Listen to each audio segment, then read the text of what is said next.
Bom, um primeiro dado geral, nós vamos analisar aqui, né, ao longo desse programa, que é a situação, destacar o caso de várias capitais e alguns aspectos importantes, centrais do resultado das eleições. O primeiro, em geral, confirma, reafirma e aprofunda o que nós, né, do PCO, vínhamos destacando em relação ao segundo turno. Primeiro, a vitória do bloco dominante, né, do bloco que reúne aí os partidos que controlam o país há décadas, oriundos do MDB e da Arena. Né? Tem um quadro aí, um primeiro, que a produção separou, mostrando a vitória em termos de população. Né? Que é um quadro meio fajuto, num certo sentido, porque o PSDB aparece, como a direita gosta, inclusive, de apresentar o resultado, né? Porque o PSDB aparece na frente pela vitória em São Paulo, né? Que representa aí uma fatia muito importante do eleitorado, mas o fato é que os partidos que foram os maiores vitoriosos, né, dessa eleição ultra fraudulenta que nós tivemos, super manipulada, reafirmaram, aprofundaram essa vitória no segundo turno. Então, em primeiro lugar, a direita tradicional, o DEM, o PSDB, o PSD e o PP, né, partidos que são oriundos da Arena, reafirmaram a conquista do maior número de prefeituras, inclusive conquistando algumas capitais, cerca de 2 cada um, coisas que não é muito comum para esses partidos que vinham ocupando uma função secundária. Né? Bom, o PMDB sai da eleição, embora tenham reduzido o número de cidades que governa, mas com a vitória, por exemplo, em 4 capitais, né? Porque uma marca importante dessa eleição é o fato de que também a direita não conseguiu se unificar num único partido ou em partidos fundamentais. A direita continua muito dividida, esfacelada. Você veja que o partido que vai ter mais capitais são 4, né, que é o próprio PSDB, desculpe, o MDB. Em segundo lugar, todos os partidos têm 2 capitais apenas, que é o caso do PSDB, é o caso do DEM. O DEM, desculpe. O DEM é o partido com mais capitais. Né? Só nesse segundo turno consolidou a vitória, já tinha ganho em Salvador, ganhou também no Rio de Janeiro, né? Ganhou em Curitiba, e consolidou aí o número de capitais, mostrando o caráter totalmente artificial das eleições municipais. Né? Porque o DEM é um partido que não consegue nem lançar candidato a presidente da República, nunca lançou, né? Sempre assumiu uma posição secundária, inclusive nos grandes estados, não consegue lançar candidato a governador em São Paulo, no Rio de Janeiro, mas sai das eleições bastante fortalecido pela manobra que foi orquestrada na própria eleição para garantir o monopólio dessas máquinas tradicionais da direita, né, do bloco majoritário, do bloco dominante. Então, por um lado, a ala mais direita egressa da Arena, o DEM, o PSD e o PP, e, por outro lado, a ala egressa do MDB, o PSDB e o próprio MDB. Né?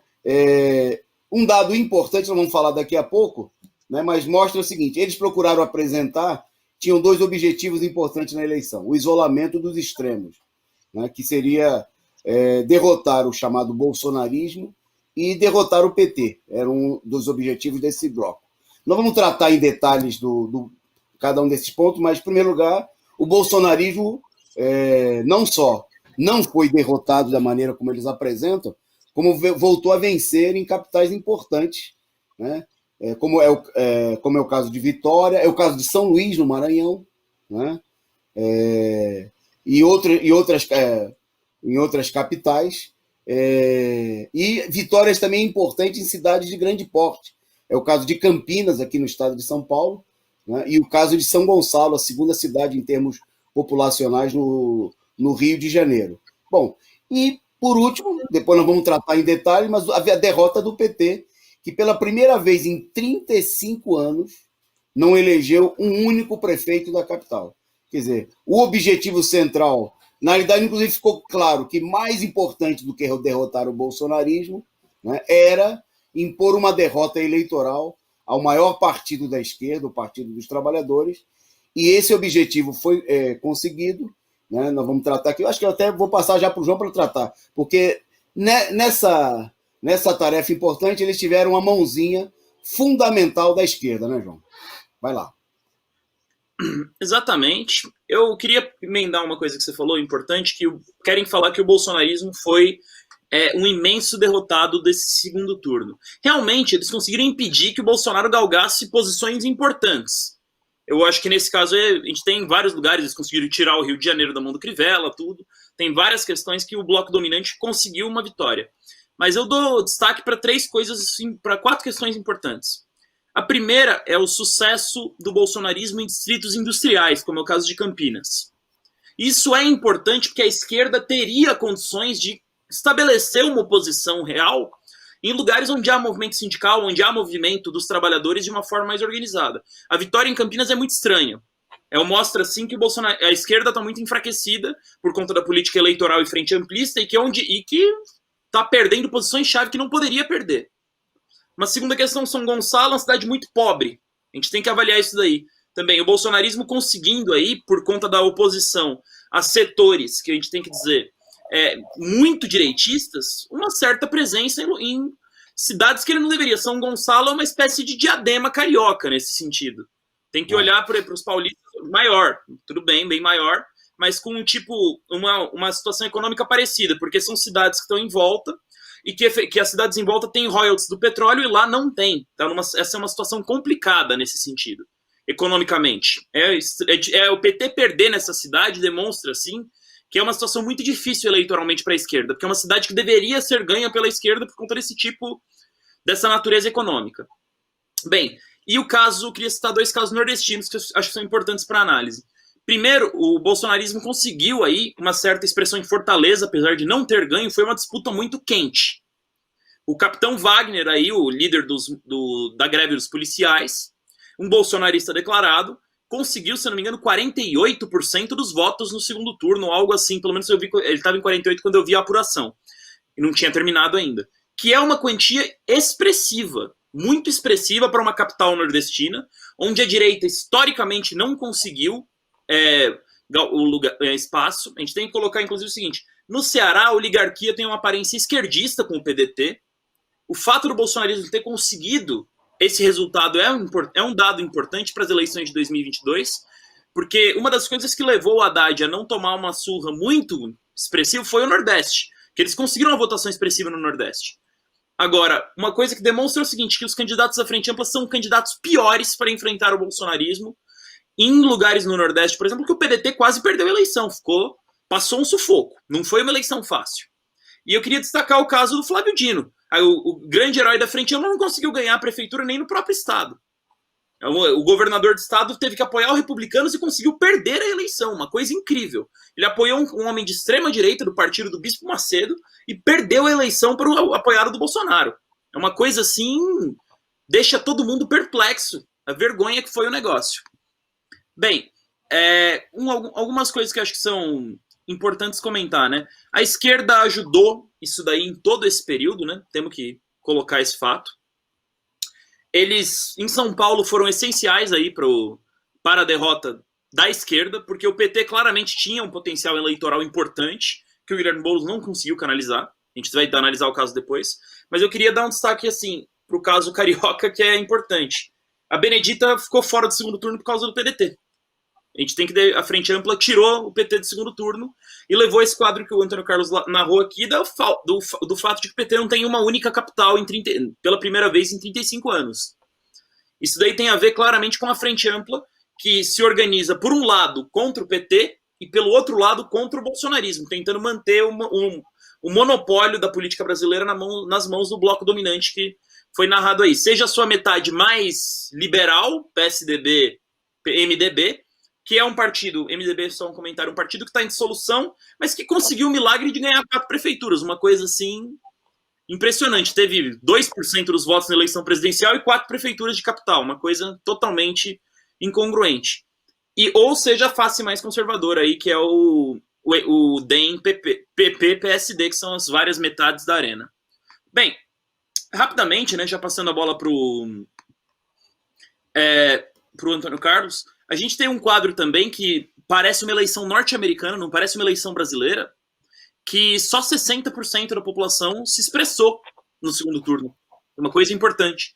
60% da população participou do debate político, ou melhor dizendo, 60% dos eleitores, que dá ainda um número menor se você considerar a população que não vota, mas que tem uma opinião política. O movimento estudantil, por exemplo, secundarista, não vota na maior parte dos casos, mas tem uma importância política grande. E vários casos são assim, também de pessoas que não têm título, que tiveram título cancelado por falta de biometria, assim por diante. Então, 60%, quase 40% das pessoas ou não foram votar ou votaram nulo. Isso é uma coisa importante. E que os eleitos, como na maioria dos casos, vão ter aí 30% de apoio do eleitorado, não da população, que é uma... no fim, o segundo turno conseguiu a mágica aí de criar uma aura de que o PSDB é um partido muito popular em São Paulo, mas na verdade, e o caso de São Paulo se expande para todos os outros, são partidos minoritários. Todos os candidatos eleitos são candidatos minoritários e eleitos, e salvo exceções São Paulo e Rio, em eleições muito duras, muito acirradas. A maioria dos segundos turnos foram aí muito acirrados. Passa a bola para o companheiro Antônio Carlos para ele comentar. Justamente eu queria entrar nesse debate do baixo apoio da imensa maioria dos candidatos, né? Na totalidade, a gente poderia dizer. Só para a gente arredondar os números, o quadro nacional apresenta 38,5% de abstenções. Tem um primeiro dado, esse primeiro dado pode colocar aí, produção, mas ele é do primeiro turno. Tem uma imagem antes, um link para uma imagem anterior. Pode colocar esse primeiro. O primeiro turno nós tivemos aí 23% de abstenção, né? E somando-se aí os nulos e brancos, a gente chegava à casa dos 30,5%. Isso era o quadro geral do primeiro turno. Vê se a produção consegue resgatar outra imagem do segundo, que é importante. No segundo turno nós tivemos, né, os dados mostram que nós tivemos no total, né, 38,45% de votos não válidos, né? Isso significa que teria votado, mesmo com esse dado importante que o João destacou, que parece uma eleição norte-americana, porque a gente teria um comparecimento de 60%, um pouquinho mais de 60% às urnas, né?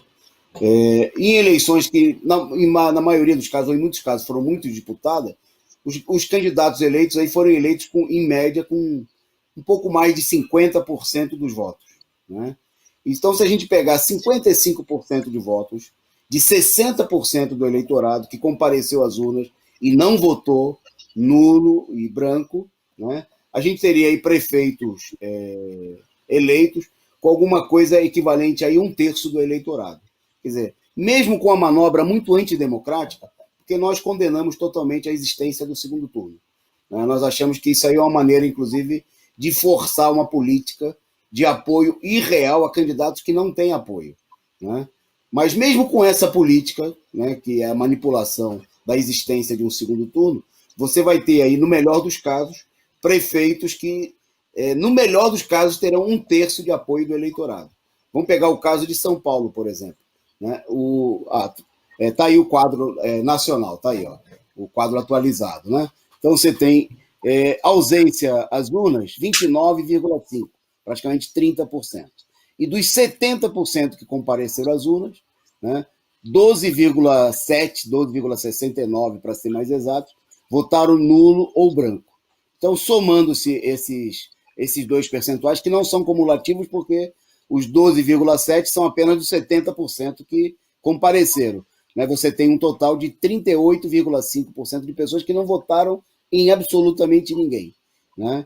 E desses 61,5% que votaram em alguém, quer dizer, a maioria dos candidatos são eleitos sem apoio, né? São Paulo, então você teria alguma coisa um pouco mais de 35%, em torno de 35%, e esse número em várias capitais, inclusive onde a diferença entre o primeiro e o segundo colocado foi muito pequena, né? Você tem candidatos eleitos, às vezes, até com em torno aí de 1/3 do eleitorado da cidade. Quer dizer, o esquema do segundo turno não garante o apoio majoritário a absolutamente ninguém, né? Nenhum dos candidatos aí eleitos, quer dizer, na maioria das capitais, né? Fora, assim, raríssimas exceções de uma manipulação muito grande. como a gente teve no primeiro turno em Belo Horizonte, por exemplo, em alguma outra capital, os candidatos eles são candidatos ultraminoritários, né, que mostram que nós vamos ter pela frente governos fracos, né, apesar de toda a armação. Esse é um dado importante que se junta com o que o João falou no primeiro ponto. Né? Quer dizer, não significa que a direita está se fortalecendo no apoio popular, né, que o Covas é popular, né, que o DEM no Rio de Janeiro é popular. Esse resultado ele foi colhido com base numa manipulação, num esquema eleitoral de tirar os candidatos da esquerda da disputa, da esquerda se acovardar e lançar candidatos sem nenhuma popularidade, como se deu em São Paulo com Gilmar Tato pelo PT e outros casos. Né? Então, obviamente, esse é o resultado que mostra uma fragilidade. O regime político, a eleição feita para consolidar o regime golpista, mostra também nesses dados a sua fragilidade. Só antes de devolver para o João e a gente avançar, eu queria saudar aqui a presença e a participação do pessoal no nosso chat, agradecer desde já o superchat do companheiro Ernesto Abdala Filho, né, e pedir a vocês que sigam aí o bom exemplo do Ernesto Abdala e contribuam, né, para sustentar aqui o nosso canal, esse canal independente, combativo, que não vai apresentar um resultado fraudulento como faz a imprensa golpista e que não vai desejar também sucesso e nem boa sorte para a direita, como fazem aí muitos canais, muitos órgãos, partidos e candidatos da esquerda que nós vamos comentar daqui a pouquinho. Bom, avançando,